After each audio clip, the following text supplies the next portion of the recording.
இப்போ தமிழ்நாட்டில் மொத்தம் ஆண்டிற்கு குறுவை சம்பா தாளடி இதில் நெல் கொள்முதல் செய்கிறது வந்து கிட்டத்தட்ட 1,20,000 டன்.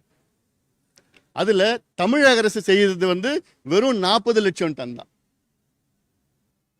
மீதி 80 லட்சம் டன் வந்து தனியார் கொள்முதல் செய்கிறாங்க. அந்த 40 லட்சம் டன்ல இப்போ குறுவையில் 6.5 லட்சம் ஏக்கர் பயிர் செஞ்சிருக்காங்க டெல்டாவில். 6.5 லட்சம் ஏக்கரில் இந்த ஆண்டு கொஞ்சம் அதிகமாக வந்திருக்கு. ஏன்னா கொஞ்சம் அதுக்கு முன்பு கொஞ்சம் மழைலாம் வந்திருக்குது. அதில் இல்லை சராசரியாக வந்து அரசு கொள்முதல் செய்கிறது வந்து 18 லட்சம் டன் 6.5 லட்சம் ஏக்கரில் செஞ்சுருக்கணும். ஆனால் இப்போ அரசு இன்னைக்கு வரைக்கும் 5.5 லட்சம் டன் தான் செஞ்சுருக்கிறாங்க. 18 லட்சம் டன் நெல் கொள்முதல் செஞ்சுருக்கணும் 6.5 லட்சம் ஏக்கர்னா. ஆனால் எவ்வளோன்னா 5.5 லட்சம் டன் தான் கொள்முதல் செஞ்சுருக்கிறாங்க. ஏன் செய்யலை? இப்போ மழை பெஞ்சிடுச்சு.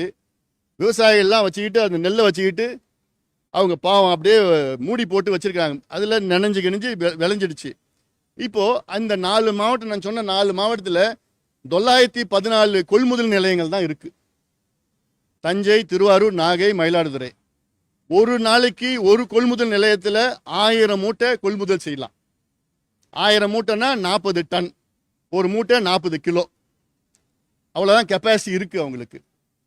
இந்த கெப்பாசிட்டி வச்சுக்கிட்டு நீங்கள் செப்டம்பர் 1 தீபாவளிக்கு முன்பு 20ஆம் தேதி இந்த 50 நாளில் நீங்கள் கொள்முதல் செஞ்சுருந்தீங்கன்னா கெப்பாசிட்டியில் 16 லட்சம் டன் கொள்முதல் செஞ்சுருக்கலாம்.